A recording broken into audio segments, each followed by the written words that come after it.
Welcome. This podcast is an exploration into being human and what's possible when there's less attention on the noise in our heads. Warning: while listening to this broadcast, you may experience moments of deep peace, sighs of relief, personal insights, or long stretches of dead air.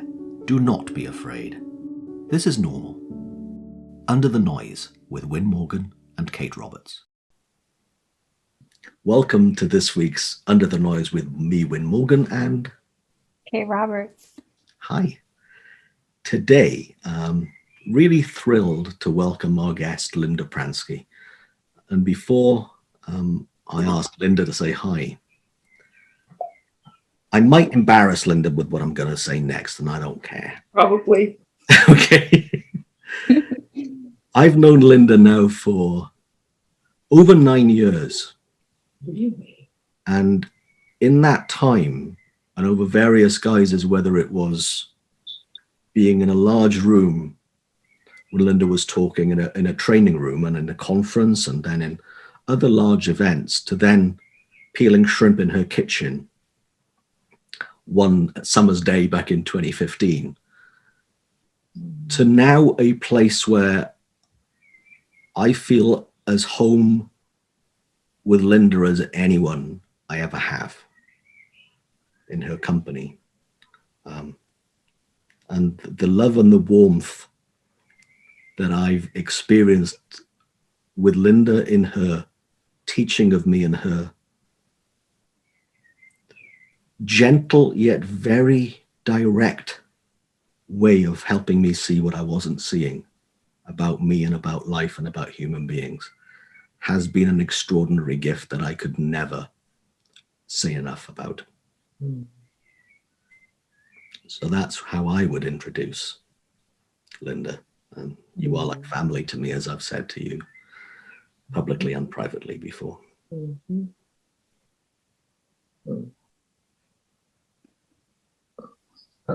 So Linda, for anyone who's never heard your name or heard your voice before, how would you introduce yourself?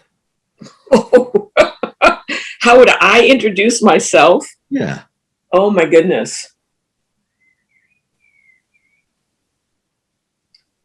Well, here's the thing. I wouldn't.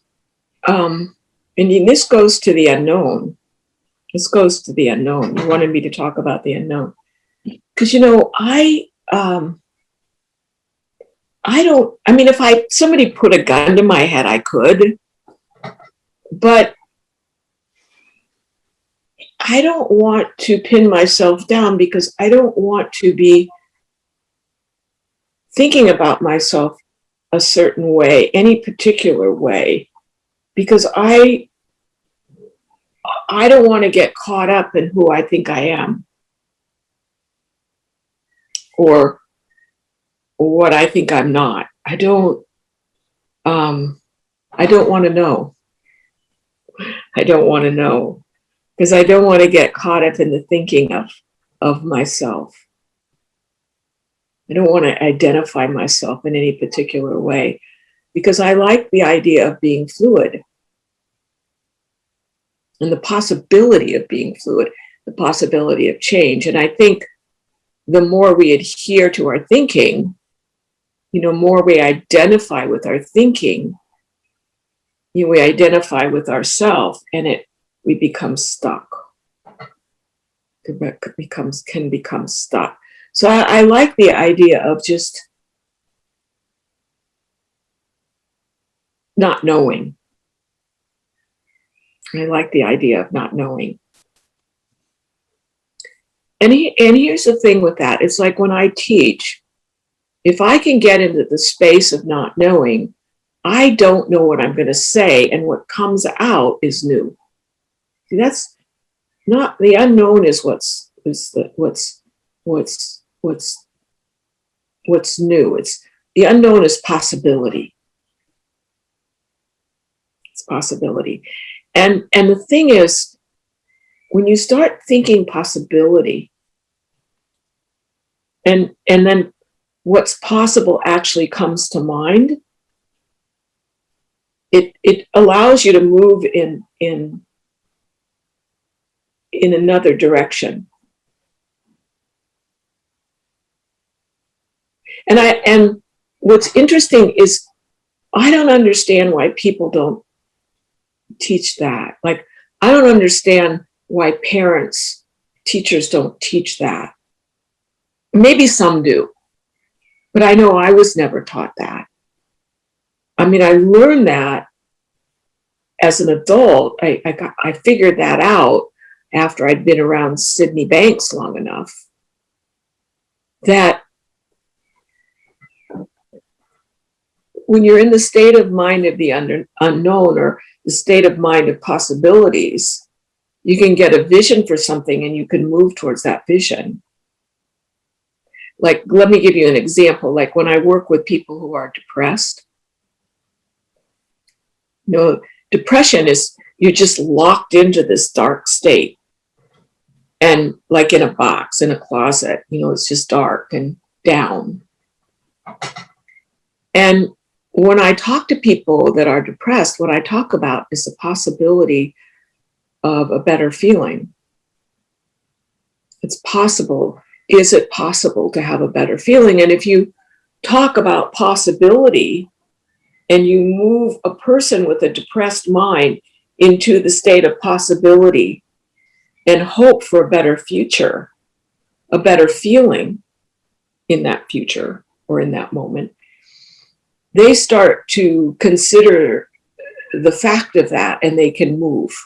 Now, they may be a little stodgy, it may take you a bit, but if you keep addressing that, if you keep talking about that, the possibility of a better feeling, the possibility of moving your mind in a different direction, at some point they do, because they can.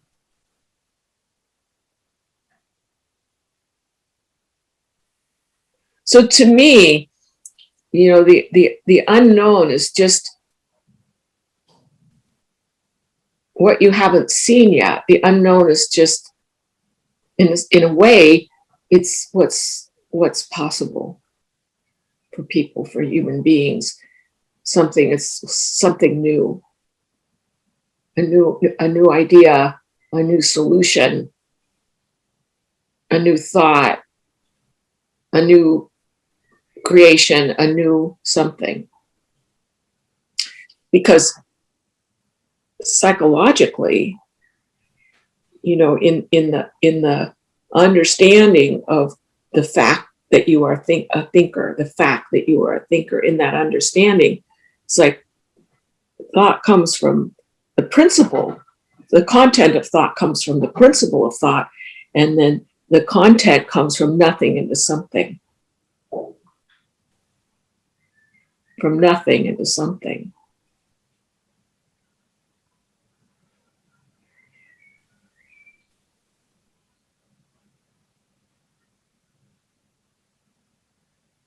So what do you think about that? Might be the most profound answer I've ever heard to. How would you introduce yourself? How would what? How would you introduce yourself? And that's where we went to, I think. As nothing into something. How's that? Yeah. So that's an example of literally nothing into something. Nothing into something. So I don't want to be stuck with who I think I am. And I think that's important for people, particularly people who think badly of themselves and identify themselves with, like, oh, I'm a self-doubter, or I lack confidence, or I'm stupid, or whatever they identify themselves negatively. No.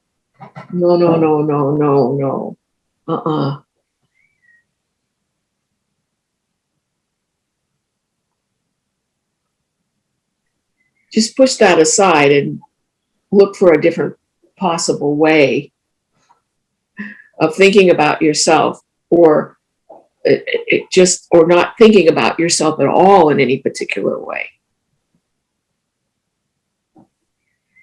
And I think the last thing that you've just said is to not think of yourself in any particular kind of way. I remember you and I having a conversation about that quite a while ago, a number of years ago. And it really perplexed me as to why that was a good idea in your mind, as opposed to the classical way would have been, okay, well, here's what I think of me, and it wasn't particularly, I wasn't my best PR advocate. Mhm. That would be true, right? Mhm. So I then thought, and classically, I know a lot of people would say this too, so I would switch that story into a positive story. Mhm. You're saying something different again. You're saying to not even think about ourselves. Don't go either way. Yeah. Don't go either way. And in what way do you see that being even more impactful for somebody than switching one story to a more positive story? Well, I mean, clearly it would be better to have a positive story about yourself than a negative one, for sure. Yeah. But then you have to live up to it because it becomes an expectation. Because, like, for example, if you think about yourself as an entertainer, a social entertainer, oh, I'm very social and I'm an entertainer. If you think of yourself that way, in a social situation, it comes to mind and you, oh, I have to be my entertaining self here. But if you identify and think about yourself that way, it comes to mind, and then you feel like you have to do it now, or you may feel you have to do it. But if you're not identifying yourself with that, it doesn't come to mind, and you don't feel like you have to do it, because sometimes you just don't want to be your entertaining self, but you feel like you have to live up to it. Mm-hmm. Or if you feel like I'm a generous person. So you feel like you have to, and so you tell people you're a generous person, and then you feel like you have to live up to being a generous person. Rather than just being a generous person when it makes sense or when it comes to mind, when you're not identifying with it. Because, people are generous when it comes to mind, when it makes sense in the moment, people will be generous. But if you identify it, you feel like you have to live up to it. And sometimes you feel like you're being more generous than you want, because you have to live up to it. I had an example of a conversation with a client earlier today about that. And they sent their manager, their boss, an email about checking a piece of their work. And the manager wrote back in the email saying, I'm really glad you're so diligent. And that has been my client's identity for so long, that she worries herself all night about that. She's so diligent, she's worrying about the minutiae. So that's an example of when something to live up to can go way over the top. No, that's a really good example. She's probably killing herself trying to be diligent. Yeah. It's a really good example. So if you don't identify, you're just open to being responsive to the moment, to being responsive to your environment and to the people you're with. If you're just open and not identifying, you're just responsive. That's where you end up, in a responsive state.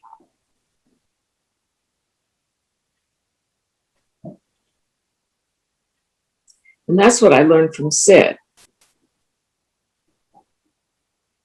If you don't identify positive or negative, you're just responsive.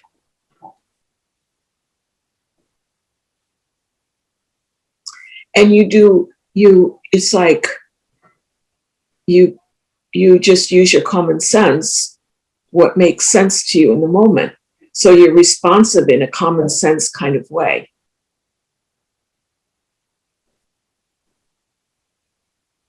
And what I mean by a common sense is that you move forward or move backward depending on your feeling state. Like you move maybe towards a person that you see that's very positive and you want to interact, or you see a person that's really negative and you move back. So you use your common sense to engage in life. Like you see somebody and it makes sense to help them, you go help them.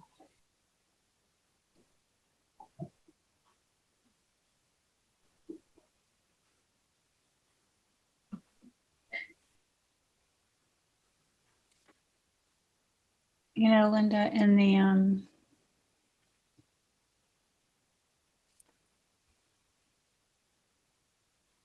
moments when I identify less with my ideas of who I am and just kind of drop into that space, like what you're talking about, like that unknown space,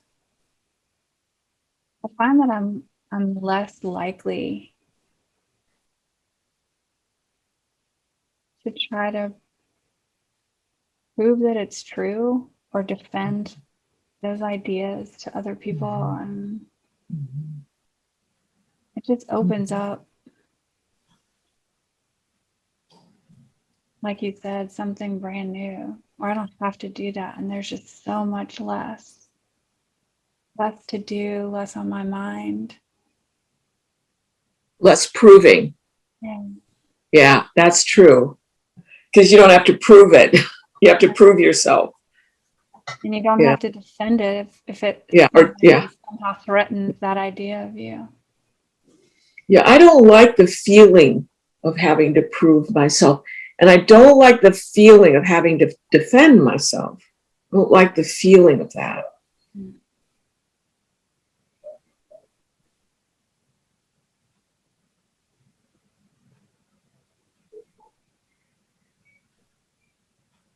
See, I like guiding, and I think I'm assuming other people do too. I like guiding myself with my feeling, so that, like, if I start proving myself, it's like, ew, I don't like that, and I stop.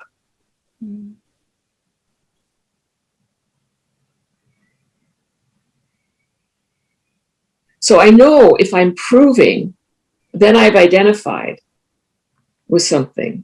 And I go, oh, interesting. I didn't know. That's what I'm identifying with.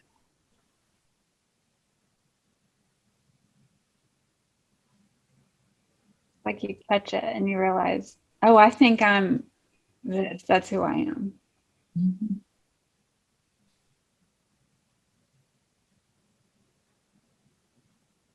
Mm-hmm.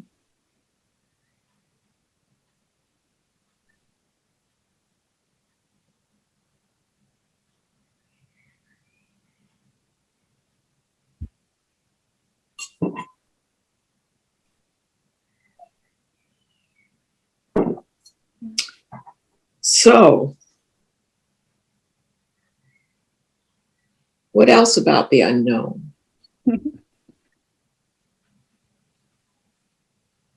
Well, I love the fact that if I don't know, I can know. And this is going to sound like a riddle, but if I don't know something, I can find the answer from the I don't know state of mind.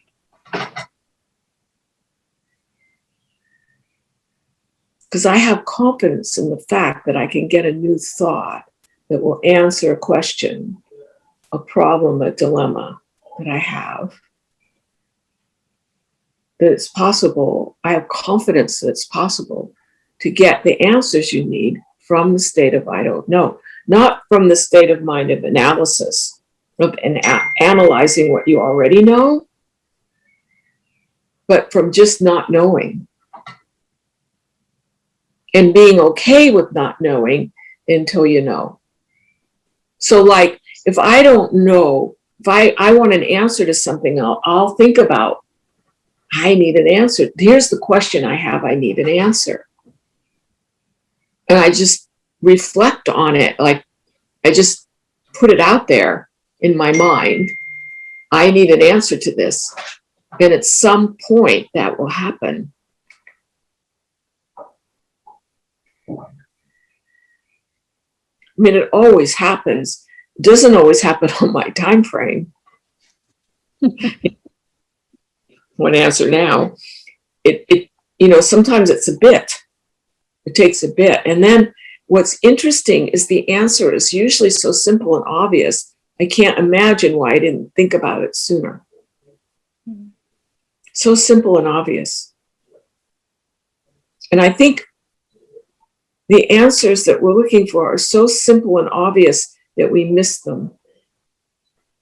So simple and obvious that we miss them. I remember when I bought the house next door to my house,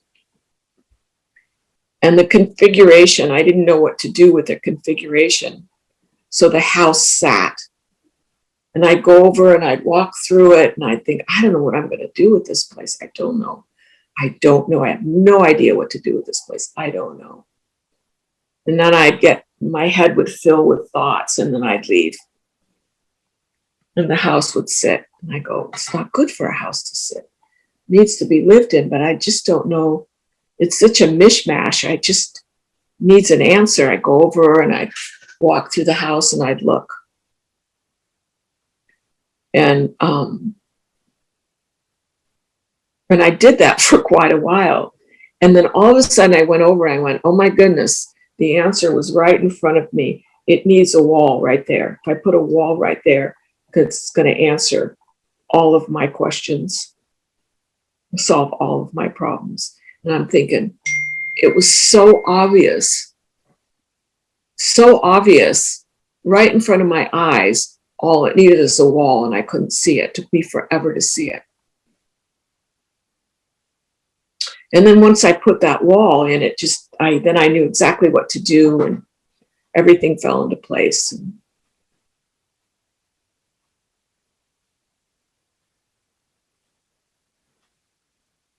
And it's the same thing with everything. I remember, I'm sorry, this keeps. I remember, like after my parents died, I got depressed for a bit, and I couldn't understand it because, I was Linda Pransky and I knew about the principles, and I should be able to, find my way out of this depression, and I couldn't. But the thing is, I knew there was an answer, I just didn't have it. I knew there was an answer and I just didn't have it. Because everything I used to get myself out of my own depression, that I used with working with people that helped them didn't help me. Those answers, it didn't help me. And so I knew I needed something new.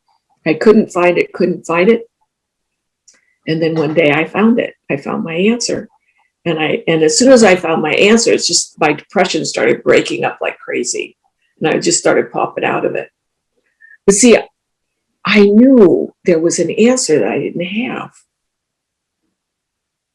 And I had to wait for it.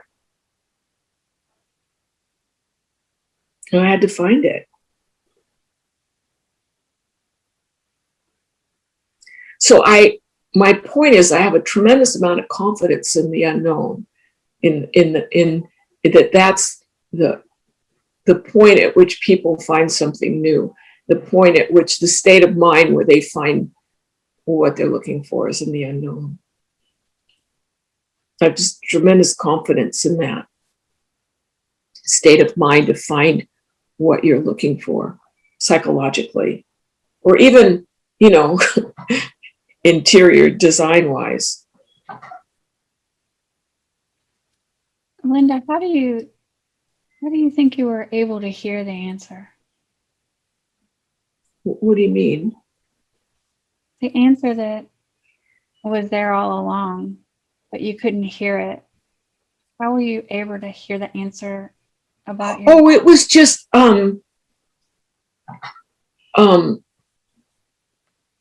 I heard it. In other words, it was in a conversation with somebody that I heard it. In other words, I had been trying to get out of this depression that I was in. I was listening to Sid, I was talking to George, I was talking with other teachers, looking, doing, looking and looking. But see, I was looking in what I already knew, and it wasn't working.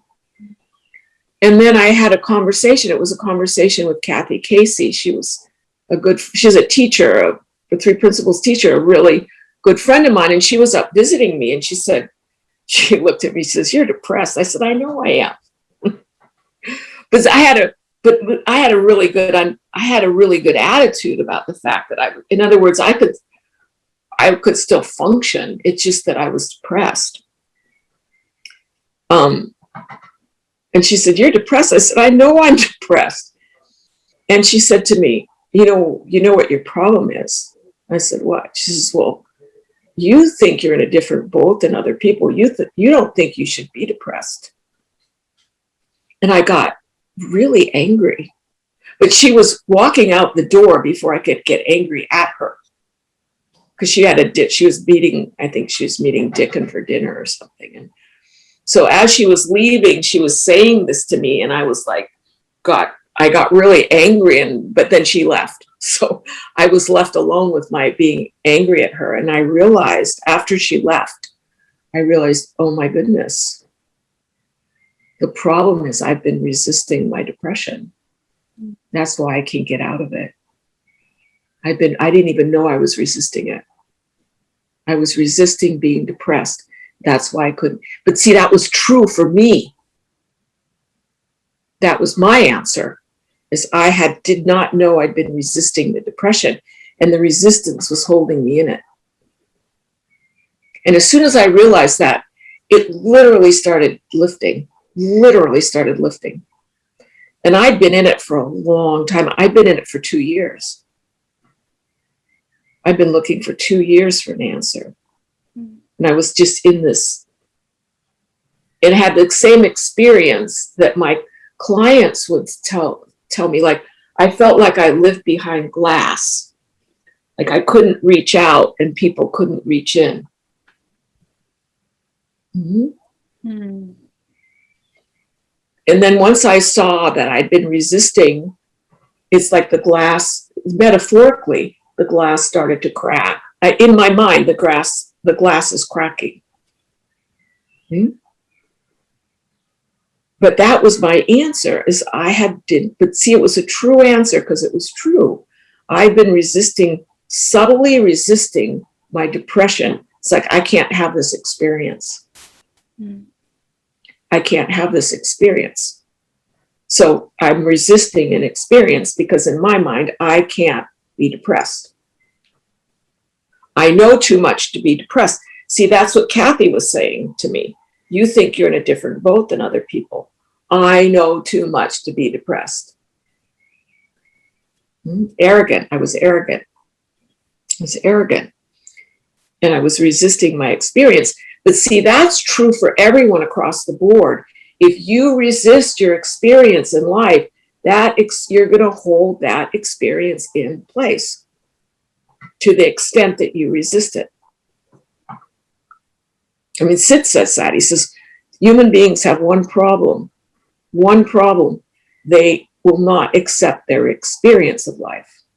If people would accept their experience, because see, if you accepted your experience, it just flows and goes. Because that's, life is fluid. Life is in movement. It's fluid. But if you resist it, you hold it, you use your willpower to resist it. See, it's a bad use of free will. The bad use of free will to resist your experience in life. And then it doesn't allow it to flow. So whatever you resist stays.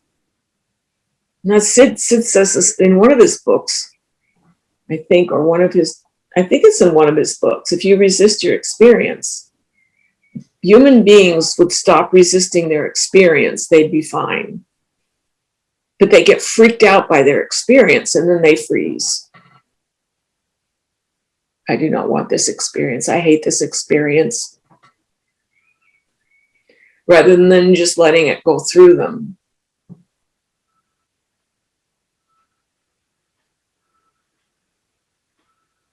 So So as soon as I saw my arrogance and my resistance, it's just my depression, it just started lifting like crazy. But see, I needed that new thought. I did not know what was holding it in place. I just didn't know. And then I knew after that conversation with Kathy. But see, in all those 2 years of being depressed, I knew there was an answer. I just didn't have it.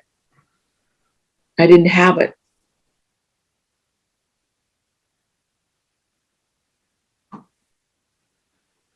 And I think if people knew that there was always an answer that you'd find in the unknown,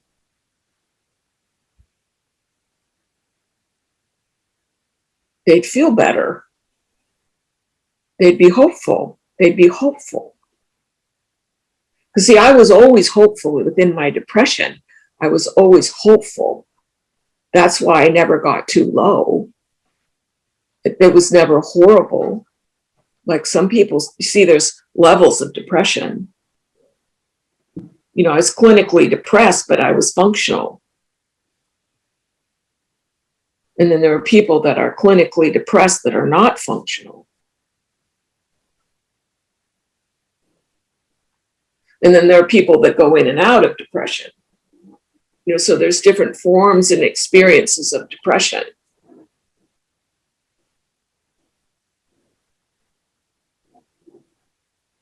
But what helped me was I was ultimately hopeful about finding an answer to coming out of it. In that conversation with Kathy, see, you never know what's going to do it. You know, it could be something that you had in your dream at night that took you out of it, or it could be a thought that you had when you were driving that took you out of it, or you could be a conversation with someone.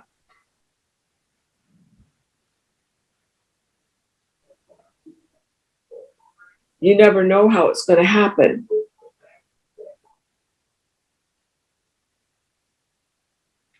I think also what's easy to overlook in that beautiful story, beautiful sharing, is how limited advice and yesterday's ideas are. Yeah. So one thing that you said as you were sharing that was, well, I tried what had helped my clients, but that wasn't helping me. And that's the difference between an insight from within that comes from a place beyond just the intellect and beyond logic, that transcends all the other stuff. And that cannot be advice.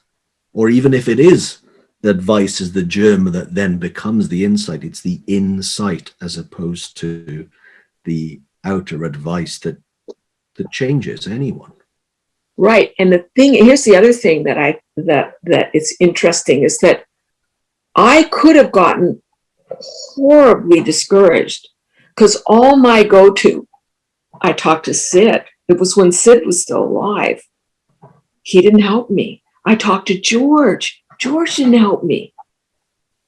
So all my go-tos did not help. And I could have thought, oh my God, I'm screwed here. But I didn't. I did not. Because I knew there was an answer. I just didn't have it yet. And it came from a very unexpected conversation.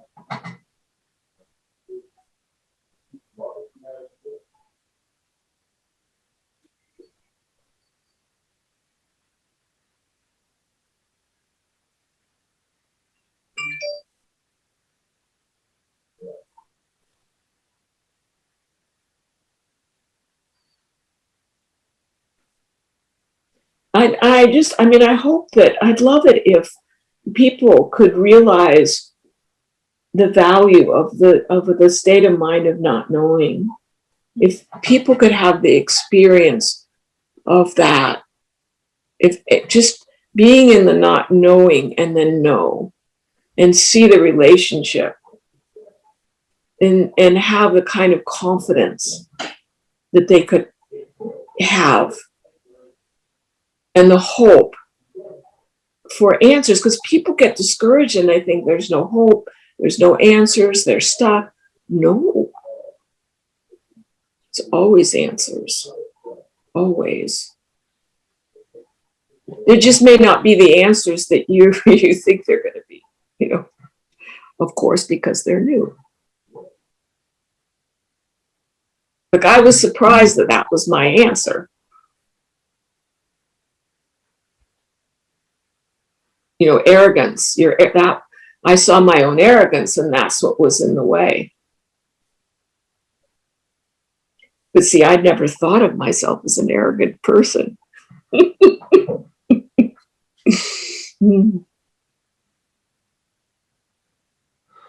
What I remember, it's very easy to forget, is what must come always before I know is I don't know. Mm-hmm. And true, true, reason, not fake, I'll think I don't know, so then I can know. It has to be real. It has to be real. You have to really not know. Yeah. And yet, as true as that is, for some reason, and I remember it, and I've talked to lots of people about this too, the discomfort that we often feel with the I don't know, yet it is absolutely inevitable that before knowing comes I don't know. And it stopped making sense that would freak me out so much. No, but the thing is, you start to fall in love with that feeling, though. Yes. You know, the more you have it happen where you don't know and then you get your answer, you start to fall into that. You start to fall in love with that feeling. The feeling that you hate of not knowing, you know, because people hate, they like, I used to hate that. When I realized that not knowing was the answer, I was like, oh no, please, not that. I didn't like that was the answer. When I had that insight, I did not like that insight. And then I fell in love with it. But at first, I didn't like it. I don't like it. But now, when I start to feel the feeling, the real feeling of not knowing, I don't, now I'm onto something.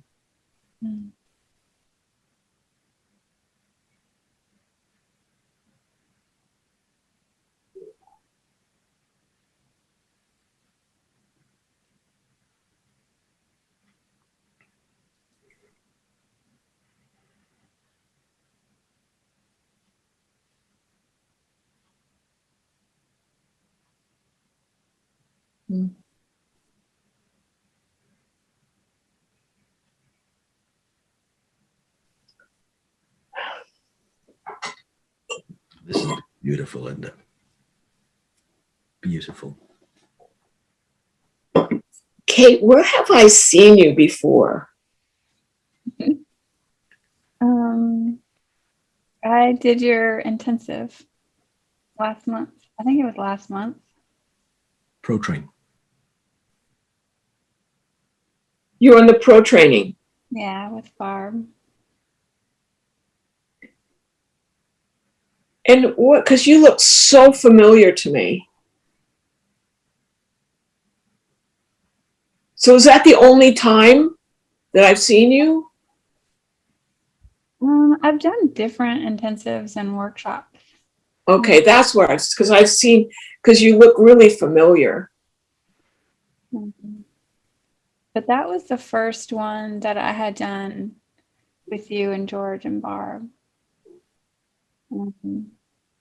Well, maybe that's where I remember your face from then. Yeah. You know, I the first time actually that I heard you speak, Linda, I remember it's funny that I even remember this because it was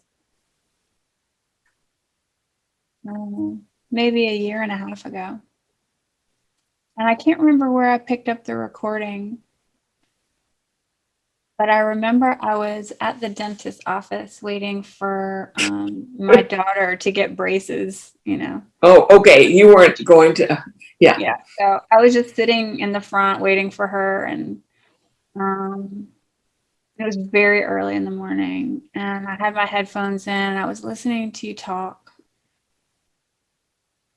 And I think I remember this because you were talking about when you really started to learn to listen. And I remember wondering if anybody was up front at the desk because I had tears rolling down my face listening to you talk about listening. Because you Really? That was the first experience that I had, and it just, the way you talked about what you saw, you were talking about your marriage and some conversation that you had with Sid about your marriage wasn't something. Yes. Yeah. Yeah. Yeah. I Yeah. heard something, and I remember crying at the dentist's office because it really touched me what you'd heard in that conversation with Sid.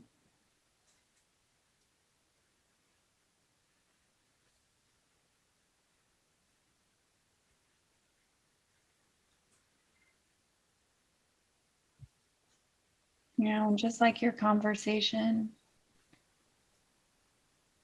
But you know, we just don't it's know where they're going to come from. Say again? It's like, you know, the conversation that you had where you had that insight into your own depression. Yeah. We just don't know where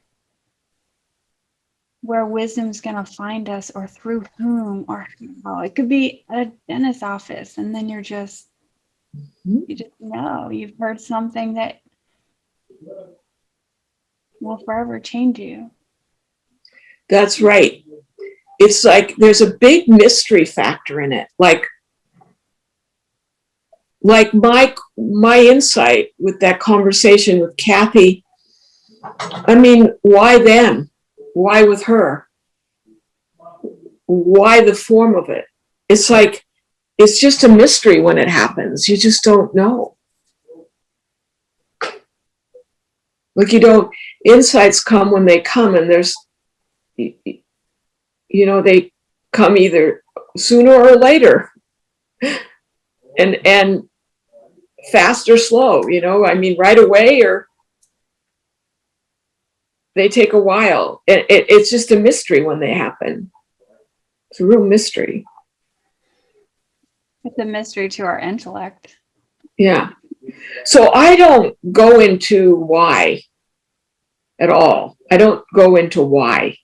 Well, why didn't it happen sooner? Why did it happen the way it did? You're trying to figure out why is just a rat hole to go down. It's just, you know, a mystery means essentially, by definition, you can't figure it out. By definition, you cannot figure out a mystery. It's a mystery. It's not meant to be figured out. So you can leave it as a mystery. You can just leave it and hold it as a mystery.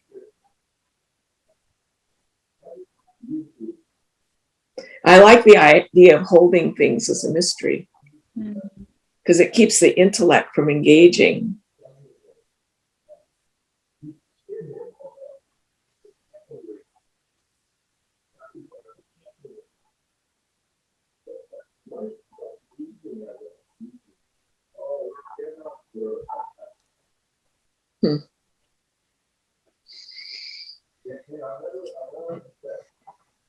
Well, what do you think? Have you had enough? Or do you want more?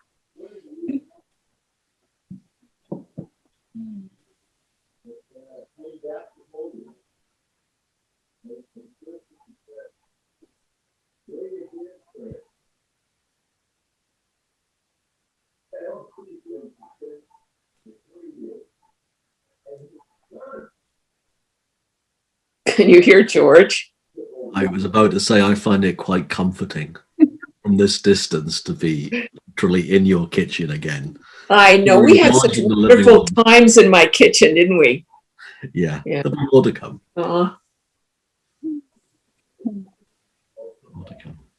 spring is here, you know, where the tulips are coming out. The tulip fields are starting. Yeah, an extraordinary sight in Lacona and in the whole Skagit Valley to have the tulips in the spring. Just phenomenal. Yeah. And all of my hyacinths are out. All my hyacinths are out.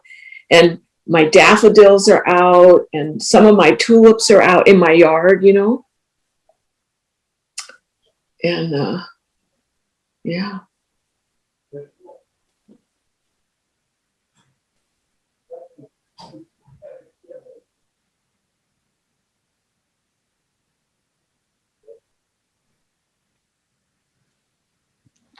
Well, this has been lovely, Linda.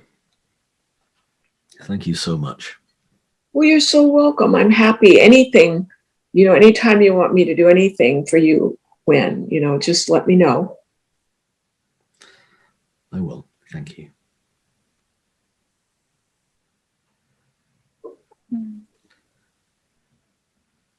Well, So you've been listening to Under the Noise with Wynn Morgan, Kate Roberts, and joined with us today by Linda Pransky. Thank you, Linda. You're welcome. Thanks, Wynn. Thanks for joining us.